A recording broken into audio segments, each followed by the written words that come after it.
अल्हम्दुलिल्लाहि नहमदुहु व नस्तईनुहु व नस्तगफिरुहु व नु'मिनु बिही व नतवक्कलु अलैहि व नऊज़ु बिल्लाहि मिन शुरूरि अनफुसिना व मिन सय्यिआति अअमालिना मन यहदिहिल्लाहु फला मुदिल्ल लहु व मन युज़लिलहु फला हादिय लहु वनशहदु अल्ला इलाहा इल्लल्लाहु वहदहु ला शरीका लहु वनशहदु अन्न सय्यिदना मौलाना मुहम्मदन अब्दुहु व रसूलुहु अम्मा बाद फ़क़द क़ाल रसूलुल्लाहि सल्लल्लाहु अलैहि वसल्लम कुल्लुकुम राइन व कुल्लुकुम मसऊलुन अन रइयतिही औ कमा क़ाल नबी सल्लल्लाहु अलैहि वसल्लम। दिल के फफूले जल उठे सीने के दाग से, दिल के फफूले जल उठे सीने के दाग से, इस घर को आग लग गई घर के चिराग से।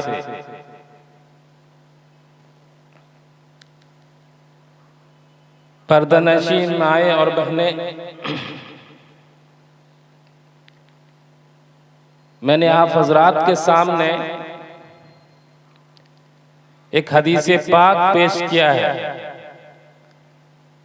उसी हदीस पाक की रोशनी में चंद बातें आपके सामने रखूंगा, इस उम्मीद के साथ कि वो आपको भी फायदा दे और मुझे भी फायदा दे।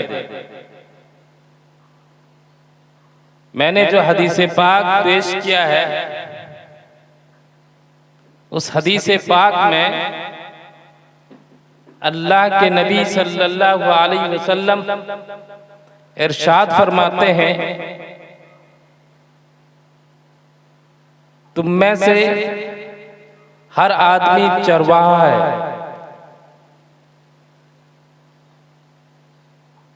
और हर आदमी को उसके मातहत रईयत के बारे में पूछताछ होगी। तो खुलासा कलाम इससे यही निकलता है, हम में से हर आदमी खा वो मर्द हो या औरत, किसी न किसी एतबार से किसी के भी जिम्मेदार हैं। तो उस जिम्मेदारी के बारे में कल क़यामत के दिन अल्लाह तबारक व तआला पूछताछ करेगा, सवाल करेगा। ये असल बयान तो मस्तूरात के सिलसिले में है, तो उसी निस्बत से मैं चाहता हूं कि जो बातें मस्तूरात के सिलसिले में होनी चाहिए वही बात आप हजरात के सामने रखूं, और उसी ताल्लुक से मैंने इस हदीस पाक को भी पेश किया है। मेरी माएं और बहनें,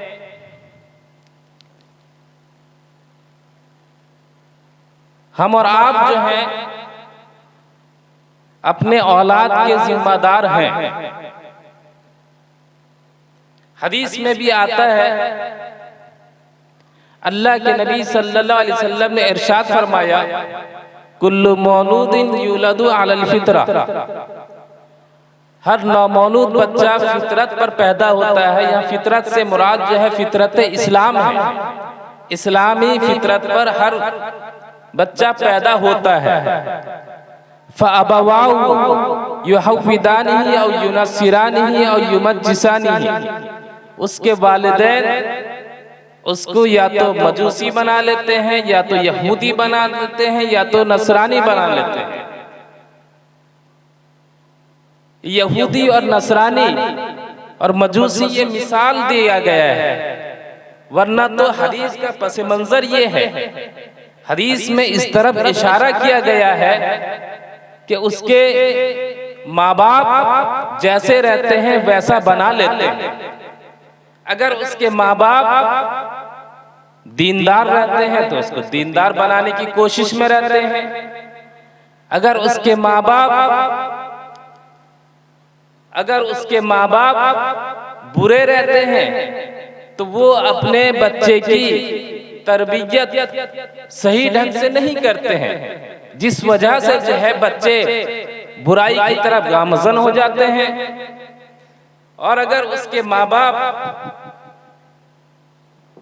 कुरान और हदीस के पढ़ने वाले होते हैं, इस्लामी तालीमात पर अमल करने वाले होते हैं, तो बच्चे भी उनका देखा देखी उसी पर अमल पैरा होने लगते हैं।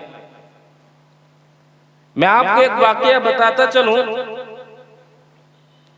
हजरत उमर रज़ी अल्लाह ताला अन्हु के दौरे खिलाफत में एक वाकया ये पेश आता है। एक बच्चा जो है अपने बाप को जो है सही ढंग से खाने पीने रहने नहीं देता है। उसका बाप जो है दरबारे उमर में हाजिर होता है। हाजिर होकर अपने बेटे की शिकायत दर्ज कराता है और एक कहता है कि मेरा बेटा मेरी देखभाल नहीं करता है। हजरत उमर रज़ी अल्लाह ताला अन्हु उस बेटे को बुलाते हैं। बेटा हजरत उमर रज़ी अल्लाह ताला अन्हु के सामने हाजिर होता है। हजरत उमर रज़ी अल्लाह ताला अन्हु उस बेटे से पूछते हैं, क्या तुम अपने बाप की देखभाल नहीं करते हो? तो वो बेटा हजरत उमर रज़ी अल्लाह ताला अन्हु से कहता है, अमीरुल मोमिनीन, ये अदालत है। अदालत में हर आदमी अपना पक्ष, अपनी बात रख सकता है। लिहाजा मैं आपसे दरखास्त करता हूं कि मैं अपनी कुछ बात रखूंगा। तो हजरत उमर रज़ी अल्लाह ताला अन्हु ने कहा कि ये अदालत है, सबको बोलने का इख्तियार है।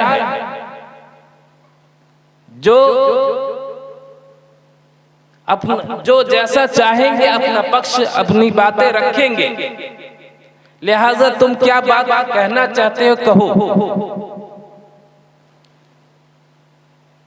तो उसने कहा, अमीरुल मोमिनीन, पहले आप ये वजाहत फरमाइए।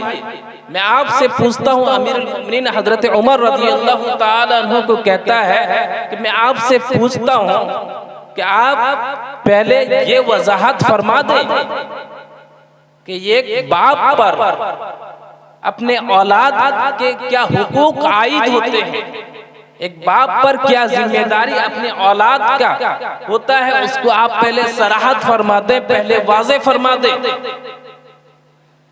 अमीरुल मोमिनीन हजरत उमर फारूक रज़ी अल्लाह ताला अन्हु ने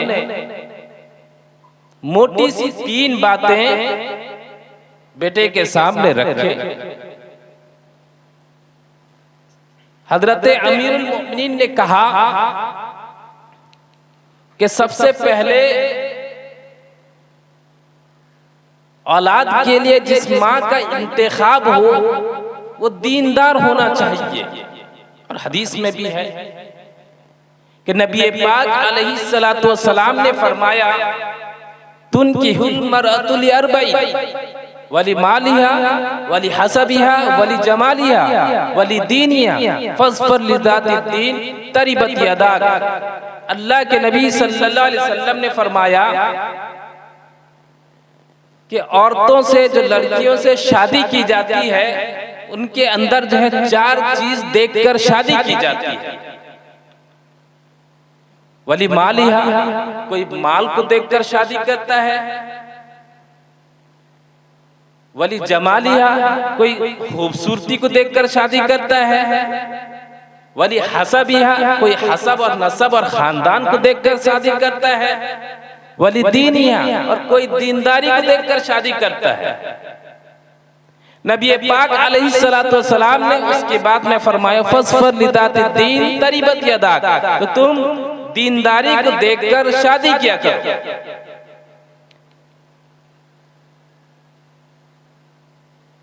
तो मेरे भाइयों और बुजुर्गों, मेरी माएँ और बहनें,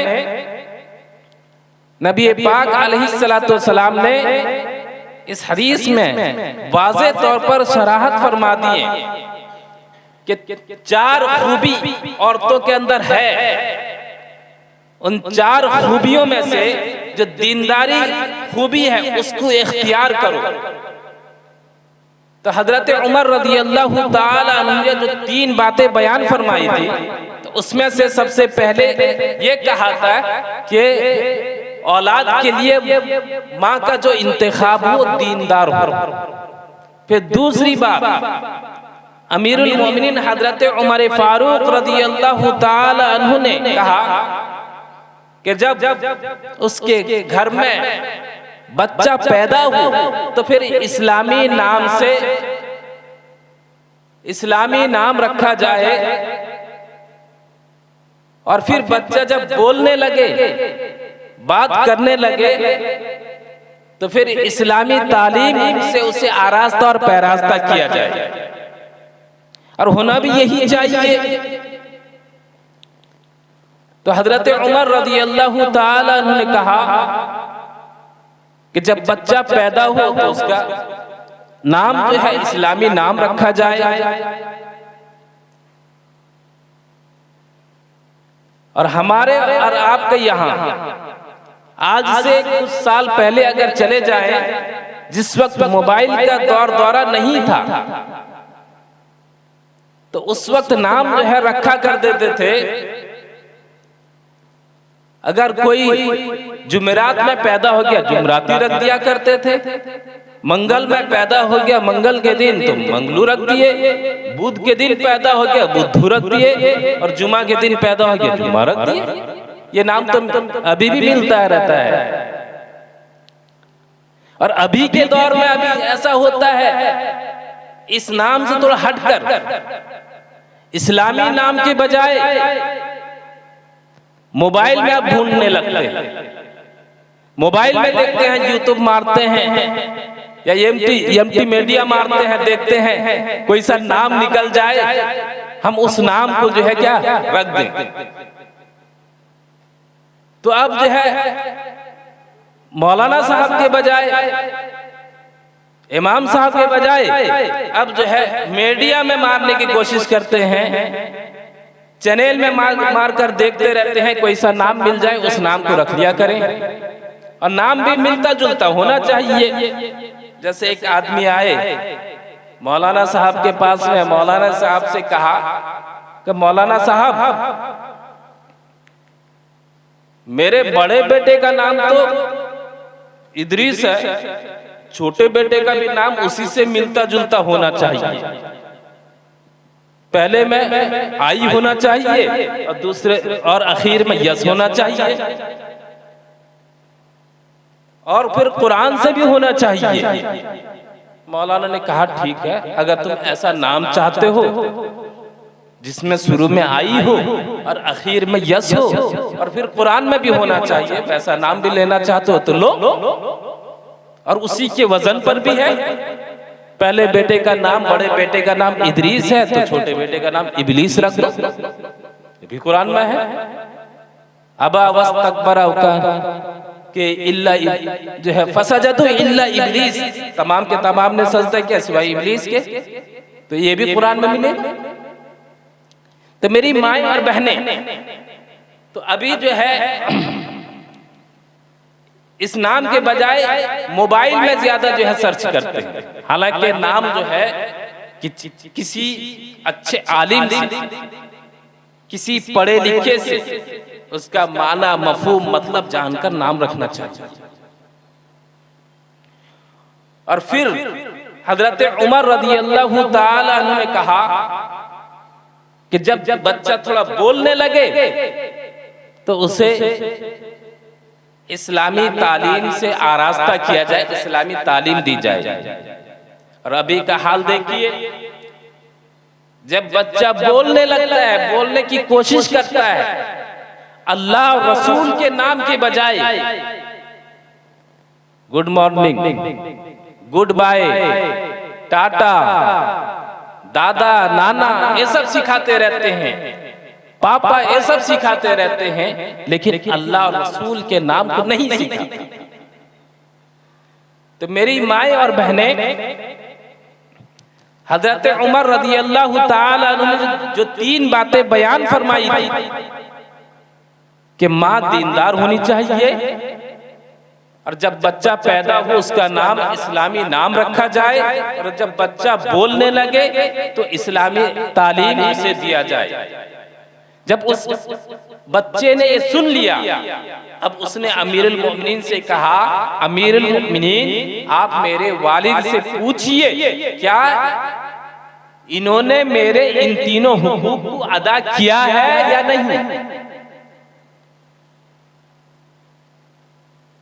तो वालिद से जब पूछा गया तो वालिद ने इनके इन 3 हुकूक को अदा नहीं किया। अब वालिद ने जो है सबसे पहले जो है इस औलाद के लिए, इस बच्चे के लिए जिस माँ का इंतखाब किया वो माँ थी मजूसी थी, आतिश परस्त थी, आग की पुजारी थी। दीनदार घराने से उसका कोई ताल्लुक, कोई लेन देन नहीं था, तो बच्चे को कैसे दीनदार बनाएगी। तो इसी को अल्लाह के नबी सल्लल्लाहु अलैहि वसल्लम ने कहा, दीनदारी को देखकर आदमी शादी किया करे। अगर कोई दीनदारी को देखकर शादी करता है तो उसके औलाद भी दीनदार होने लगते हैं, उसका माहौल और मुआशरा भी दीनदार होने लगता है। वो घर के हर हालात को जो है संभाल लेती है। अगर उससे दीनदारी का कोई वास्ता नहीं तो फिर क्या होता है, बच्चे की तरबियत भी सही ढंग से नहीं होती है। एक माँ की तरबियत देखिए, आपने नाम सुना होगा हजरत अब्दुल कादिर जिलानी रहमतुल्लाह अलैह का नाम। हजरत अब्दुल कादिर जिलानी रहमतुल्लाह अलैह छोटे से बच्चे थे, वो जीलान के रहने वाले थे। पहले जमाने में लोग जो है इल्म के हासिल करने के लिए दूर दराज सफर किया करते थे।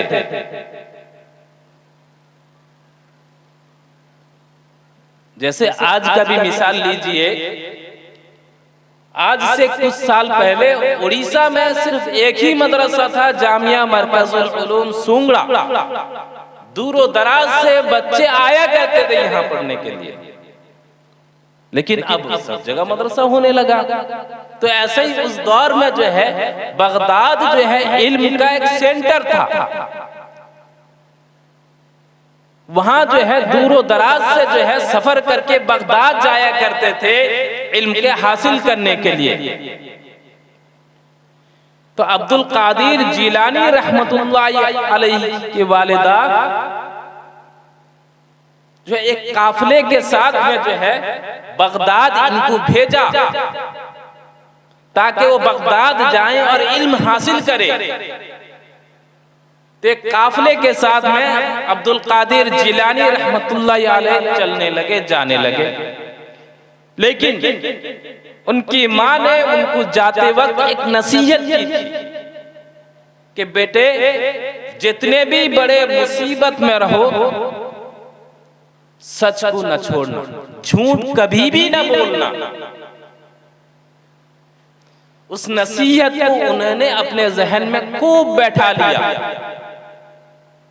खैर काफिले के साथ में जो है चलने लगे।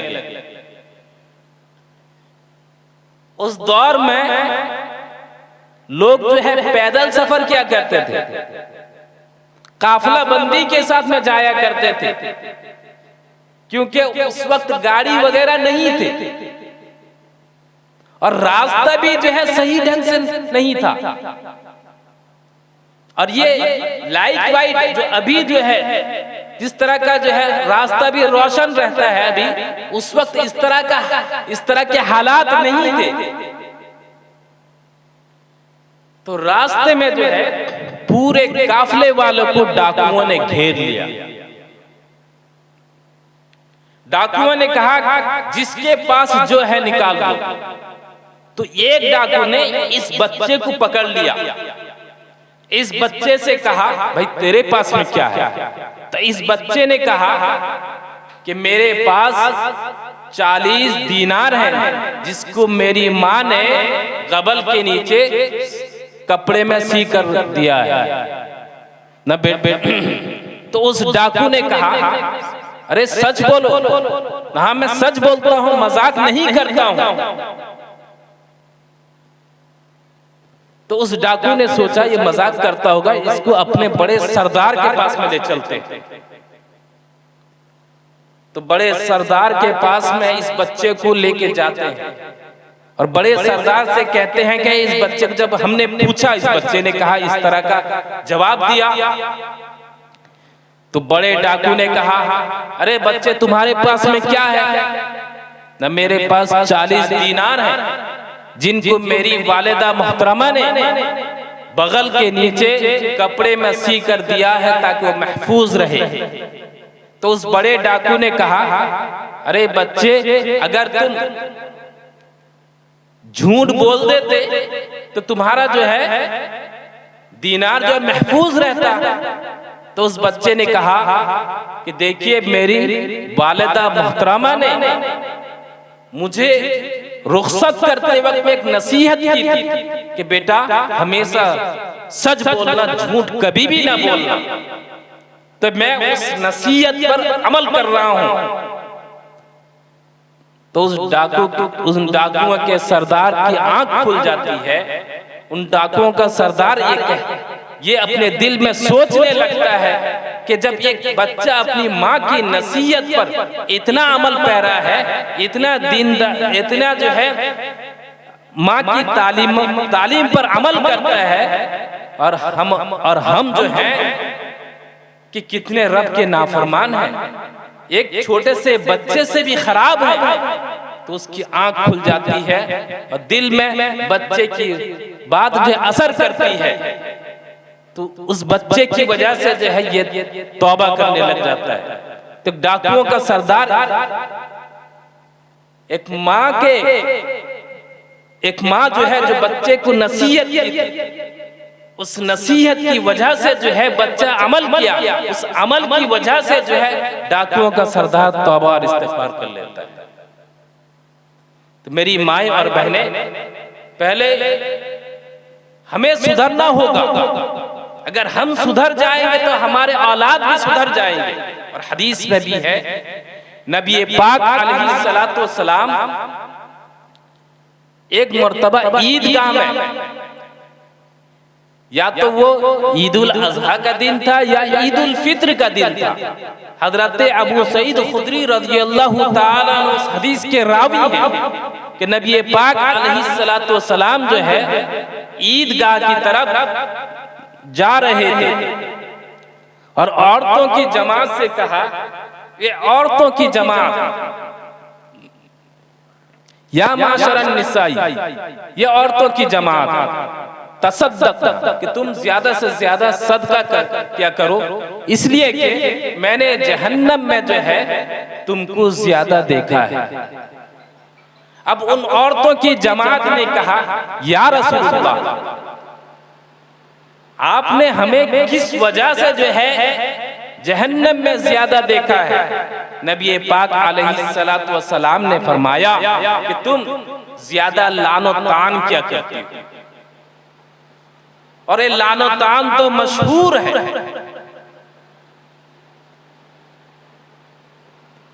अगर कहा जाए पहाड़ अपनी जगह से टल गया है तो इसको यकीन कर लिया जाए। अगर ये कहा जाए कि दो औरतें एक जगह बैठी थी और खामोश बैठी थी तो इसे यकीन मत करना।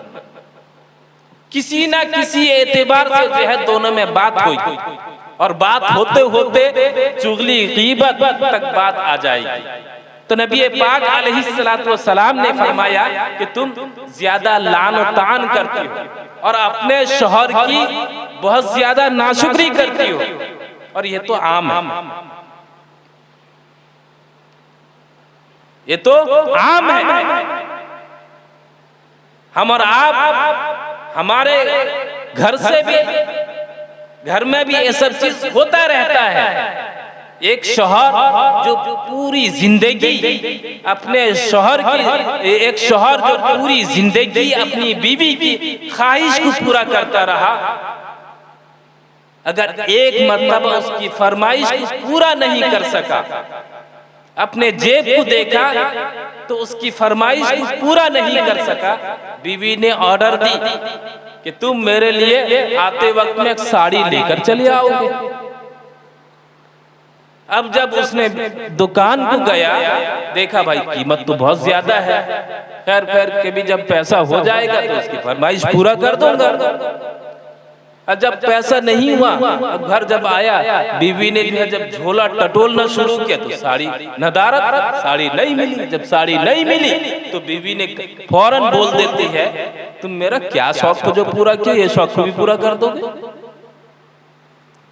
जो तो मांगी कभी दिए नहीं, हालांकि हमेशा इसकी ख्वाहिश को पूरा करता रहा, और एक मर्तबा अगर पूरा नहीं किया तो फौरन कह देती है कि कभी न मुझे कभी खुश रखे, आज खुश रख दो। तो शौहर की बहुत ज्यादा नाशुक्री करते हैं। एक वाकया बताता चलूं, आपने नाम सुना होगा हजरत मिर्जा मजहर जाने जान रहमतुल्लाह अलैह का। हजरत मौलाना मुशीरुद्दीन साहब अलैहि रहमा ये अक्सर कहा करते थे। तो हजरत मिर्जा मजहर जाने जान रहमतुल्लाह अलैह एक दिन आसमान में उड़ते हुए नजर आए। जब आसमान में उड़ते हुए नजर आए तो उनकी बीवी ने देखा कि आज तो कोई आसमान में उड़ रहा है। जब ये मिर्जा मजहर जाने जान रहमतुल्लाह अलैह का उड़ान खत्म हुआ, घर को आए। जब घर को आए तो उनकी बीवी ने कहा, तुम क्या बुजुर्ग बने बैठे, आज तो एक बुजुर्ग को मैंने देखा है, वो आसमान में उड़ रहे थे। तो उन बुजुर्ग ने हजरत मिर्जा मजहर जाने जान रहमतुल्लाह अलैह ने कहा, अरे बेवकूफ, वो तो मैं ही था। तो उनकी बीवी ने फौरन बोलने लगी, ओह मैं भी समझ रही थी कि तुम्हारे जैसे कोई बुजुर्ग होगा, इसलिए कि क्योंकि वो जरा टेढ़ा टेढ़ा उड़ रहे थे। तो देखिए किस तरह शौहर की नाशुक्री होती है।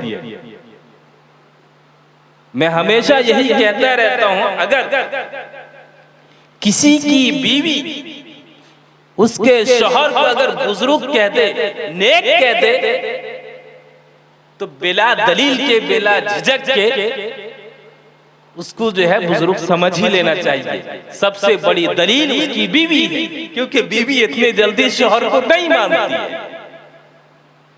तो मेरी माएं और बहनें, नबी पाक अलैहिस्सलातु वस्सलाम ने फरमाया कि तुम अपने शौहर की ज्यादा नाशुक्री करती हो,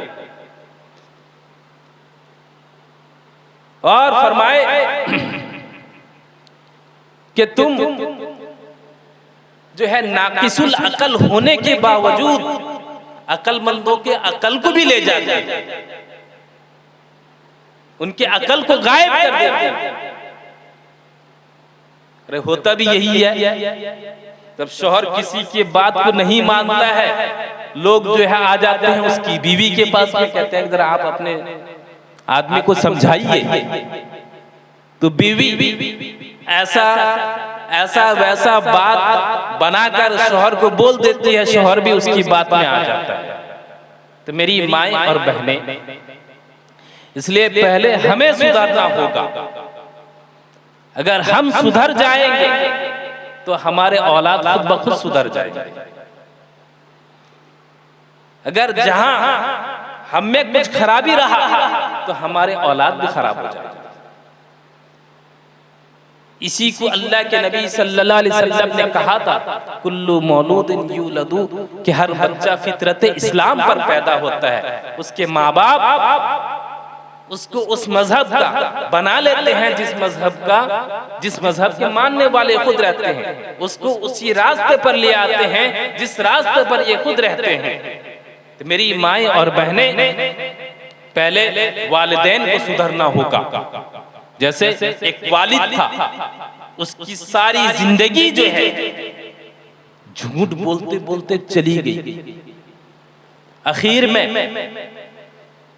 उसको याद आया कि मेरे यहाँ जब बच्चा पैदा हुआ वो कैसे जरा सुधर जाए, वो कैसे दीनदार हो जाए। तो उसकी परवरिश के लिए, उसकी जो है देखभाल के लिए उसने क्या क्या, जरा उसको ससुराल में छोड़ दिया, बच्चे की नानी घर में छोड़ दिया, ताकि जो है बच्चा वहां थोड़ा जो है क्या है ठीक ठाक हो जाए, कहीं मेरी हवा जो है उसको ना लग जाए। एक दिन दोनों बाबा बेटे जो है कश्ती में सवार होकर आ रहे। बाप तो अपनी आदत से मजबूर था, उसने बातों बात में जो है झूठ बोलना शुरू कर देता था। जब कश्ती पे जो है बाप बेटे दोनों सवार थे, तो बाप ने कहा, बहुत बड़ी मछली जो है कूदी, बहुत बड़ी मछली कूदी।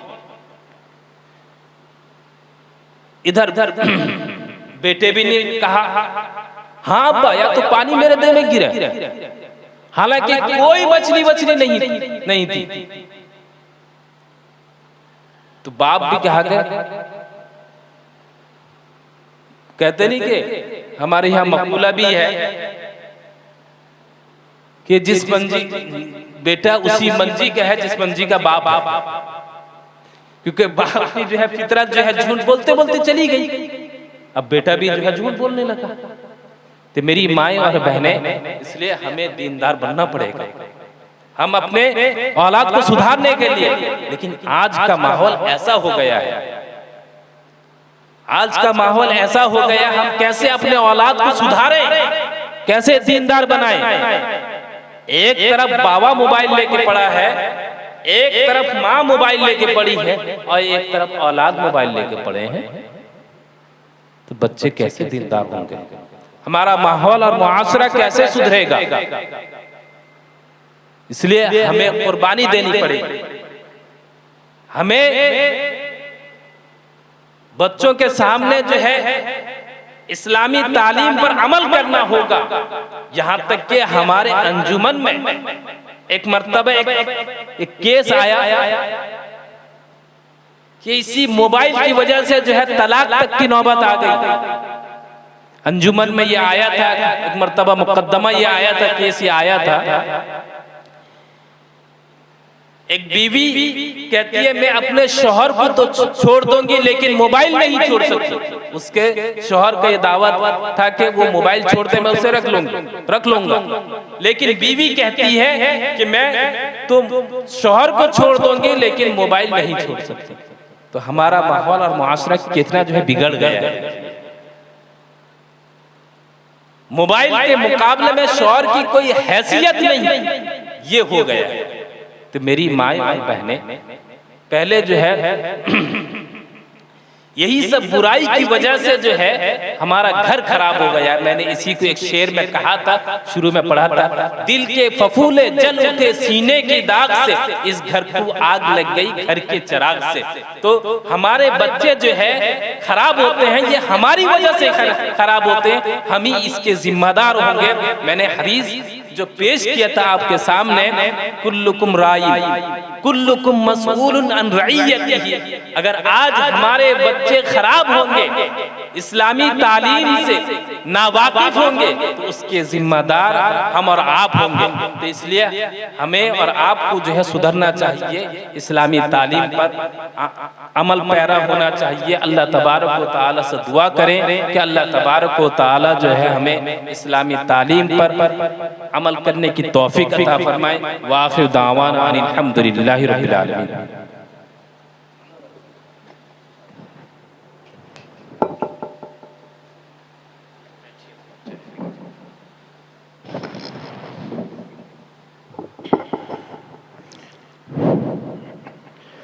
अल्लाहुम्मा सल्लि अला सय्यिदिना शफीइना मौलाना मुहम्मदिन नबील उम्मी व अला आलिहि व अस्हाबिहि व बारिक व सल्लिम। अल्लाहुम्मा इन्नका अफ़ुव्वुन करीम तुहिब्बुल अफ़्व फ़अफ़ु अन्ना या करीम। अल्लाहुम्मा इन्ना नजअलुका फ़ी नुहूरिहिम व नऊज़ु बिका मिन शुरूरिहिम। अल्लाहुम्मा इन्ना नजअलुका फ़ी नुहूरिहिम व नऊज़ु बिका मिन शुरूरिहिम। अल्लाहुम्मा इन्ना नजअलुका फ़ी नुहूरिहिम व नऊज़ु बिका मिन शुरूरिहिम। रब्बना ज़लमना अनफुसना व इल्लम तग़फ़िर लना व तरहमना लनकूनन्न मिनल ख़ासिरीन। ए अल्लाह, हम सब गुनाहगार हैं, ख़ताकार हैं, सियाहकार हैं। मौला, अपने फ़ज़ल से, करम से हमारे गुनाहों को माफ़ फरमा दीजिए। अल्लाह जी, आप अरहमुर राहिमीन हैं, गुनाहों को माफ़ करने वाले, दरगुज़र करने वाले हैं। ए अल्लाह, तो अपने फ़ज़ल से माफ़ फरमा दे। ए अल्लाह, बड़े गुनाहगार हैं, नाफरमानी करते हैं। ए अल्लाह, रात के अंधेरी में, दिन के उजाले में, जान कर हो अनजान में हो, अल्लाह तेरी नाफरमानी की कोई कसर नहीं छोड़ी। बाबा, आपने फिर भी हमारी रोज़ी को तंग नहीं किया।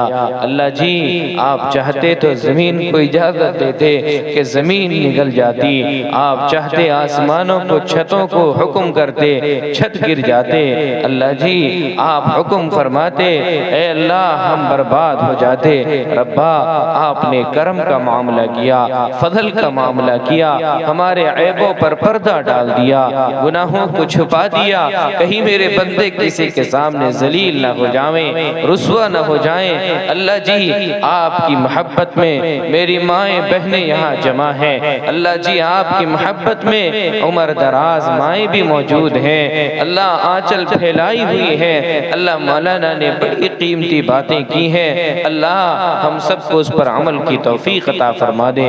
अल्लाह जी, मौलाना के इल्म अमल में, उम्र में, हयात में, सेहत में बेपनाह खैर व बरकत का नुज़ूल फरमा दे। अल्लाह जी, इनके ख़ानदानों में, ए अल्लाह, आलिम दीन, हमारे ख़ानदानों में आलिम दीन हाफिज़ कुरान पैदा फरमा दे। अल्लाह, आज मुसलमान बच्चियों को बर्बाद करने के लिए, इर्तिदाद का शिकार बनाने के लिए तरह तरह के मेहनतें की जा रही हैं, कोशिशें की जा रही हैं। स्कूलों कॉलेजों के अंदर हमारी माओ बहनों के छोटी छोटी मासूम बच्चियों को हिजाब पहनाकर नचाया जा रहा है। मेरी माएँ बहनें, ए अल्लाह, उनकी आंखों को खोलने की तौफीक अता फरमा दे। माँ भी मौजूद होती है, बाप भी मौजूद होता है, वो बच्ची हिजाब लगाकर नाचती है और माँ और बेटी और बहन उसके वीडियो बनाकर स्टेटस में रखते हैं कि देखो ये मेरी बच्ची कैसे नाच रही है। अल्लाह, हमें ईमान की हिफाजत की तौफीक अता फरमा दे। अल्लाह, हमारी बच्चियों की हिफाजत फरमा दे। अल्लाह, हमारे माओं की हिफाजत फरमा दे। अल्लाह, हमारी बेटियों की हिफाजत फरमा ले। अल्लाह, हमारी औलादों की हिफाजत फरमा ले। अल्लाह, हमारी नस्लों की हिफाजत फरमा ले। रब्बा, आज के दौर में बड़ा दर्दनाक माहौल है।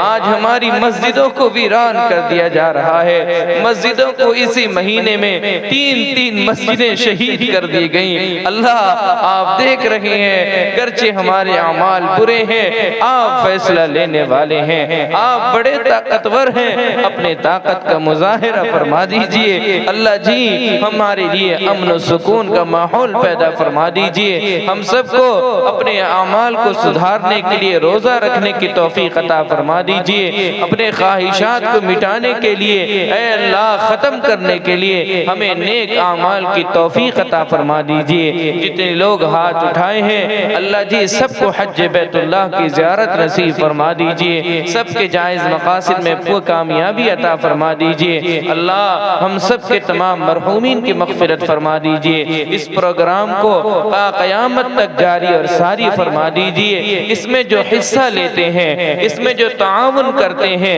ऐ अल्लाह, जिस तरह से हो, इल्मी बयान से हो, इल्मी खिताबत से हो, जो भी हिस्सा लेते हैं, अपना वक्त देते हैं, अल्लाह, इन वक्तों को उनके लिए निजात का जरिया बना दीजिए। अल्लाह जी, जिन लोगों ने आवाज़ पहुँचाने के लिए हिस्सा लिया, या अपनी खिताबत से, बयान से, या और कोई जरिया से आवाज़ को पहुँचाने का काम किया, ऐ अल्लाह, सबको, ऐ अल्लाह रब्बुल जलाल, हज बैतुल्लाह की ज़ियारत नसीब फरमा दीजिए। अल्लाह जी आप अपने रहम व करम से हमें इज्जत की ज़िंदगी, इज्जत की रोज़ी, इज्जत की मौत नसीब फरमाइए। अल्लाह ज़िल्लत की रोज़ी, ज़िल्लत की ज़िंदगी, ज़िल्लत की मौत से हिफाजत फरमाइए। अल्लाह हमें कलमे वाली मौत नसीब फरमाइए। ऐ अल्लाह आखिर वक्त में हमारी ज़बान पर कलमा को जारी और सारी फरमाइए। और ऐ अल्लाह हमारी दुआओं को महज आप अपने फजल व करम से नबी पाक सल्लल्लाहु अलैहि वसल्लम के सदक़े तुफ़ैल में और इन उलमा माओं बहनों के सदक़े तुफ़ैल में कबूल और मंजूर फरमा दीजिए। व सल्लल्लाहु तआला अला खैरि खल्क़िही मुहम्मदिन व आलिही व अस्हाबिही अजमाइन। सुब्हान रब्बिका रब्बिल इज़्ज़ति अम्मा यसिफून व सलामुन अलल मुरसलीन वल्हम्दुलिल्लाहि रब्बिल आलमीन बिरहमतिका या अरहमर राहिमीन। सुभान अल्लाह। अगर वीडियो अच्छी लगी तो लाइक करें और तमाम दोस्तों को शेयर करें।